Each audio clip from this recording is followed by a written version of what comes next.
అటు టీడీపీలో మంత్రిగా ఉన్నాను. సరే, కొన్ని కారణాల వల్ల కేసీఆర్ గారు నాకు టికెట్ ఇవ్వలేదు. ఎందుకు ఇవ్వలేదు నాకు తెలియదు. ఆయన కూడా తెలుసు లేదో కూడా నాకు తెలియదు. పోనీ నేను ఏదైనా తప్పు చేస్తే,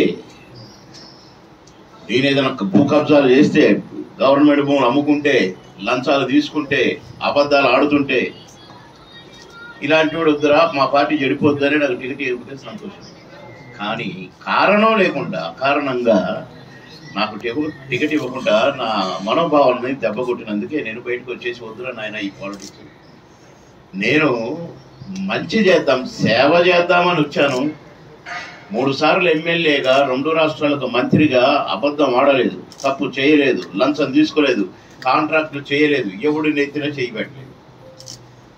కానీ నాకు ఏం జరిగిందో, సరే టీడీపీ అంటే ఇక్కడ నుంచి అంతా షిఫ్ట్ అయిపోయింది అక్కడికి.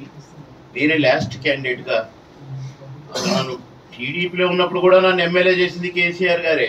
జిల్లా ఇన్ఛార్జి మంత్రిగా ఉండే నన్ను బలవంతంగా కంట తడి పెట్టుకుంటే కూడా తీసుకుపోయి అక్కడ పోటీ చేయించింది. ఇదంతా ఇక పాతది. బీజేపీ ఏమో మా పార్టీలో చేరమంటే, నేను టీడీపీ బీజేపీ ఒకటే, మొదటి నుంచి నేను మీతోనే ఉన్నా కదా, మనం కలిసే ఉన్నాం కదా, కలిసే పోటీ చేసినాం కదా.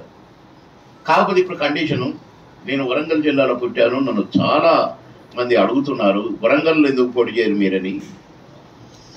కనుక మా నాన్న టీచర్గా పనిచేశాను అక్కడ, నేను అక్కడే పుట్టాను. నాకు వరంగల్ ఎంపీ టికెట్ ఇస్తానంటే బీజేపీలో చేరుతానన్నా. ఇక లక్ష్మణ్ గారు నిన్ను మించిన క్యాండిడేట్ ఎక్కడ దొరుకుతారన్నారు. నా పేరు లేకుండా నేను లిస్టు ఢిల్లీ పంపారు. మొత్తానికి 5 సంవత్సరాలు కూడా నాతో భేటీ చాకరీ చేయించుకున్నారు. ఒక 4-5 ఉన్నారు.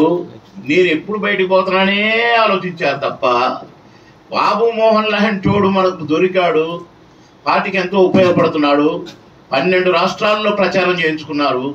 నేను పోయిన కడలకి అండమాన్లో కూడా గెలిపించి వచ్చిన బీజేపీ.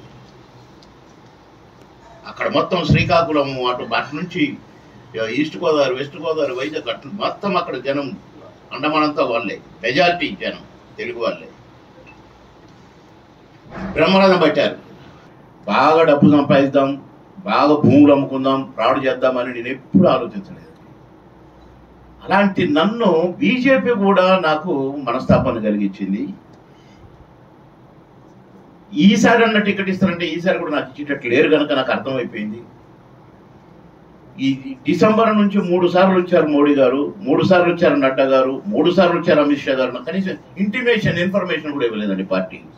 అందుకనే రాజీనామా చేసి వద్దు, అడపాదడప ఇప్పుడు ఏదో 7 సినిమాలు చేస్తున్నాను, అడపాదడప సినిమా షూటింగ్లోకి వెళ్ళి వస్తే బ్రహ్మాండం కూడా చాలు అనుకున్నాను. కానీ సార్ ఫోన్లు చేసి నన్ను పిలిచేసరికి ఆ పార్టీల సంగతి చూసిన కనుక, సార్ విషయం కూడా చూసిన కనుక, నిస్వార్థంగా ప్రజలు బాగుండాలి, రాష్ట్రం బాగుండాలి, దేశం బాగుండాలని ఎప్పుడు వారి ప్రేయర్లో అయ్యే విన్నా తప్ప, నేను ఈ పార్టీలు ఉన్న ఇప్పుడు 3-4 వాడు ఒకటే ఈయన అంటాడు, వీడు ఒకటే ఆయన అంటారు.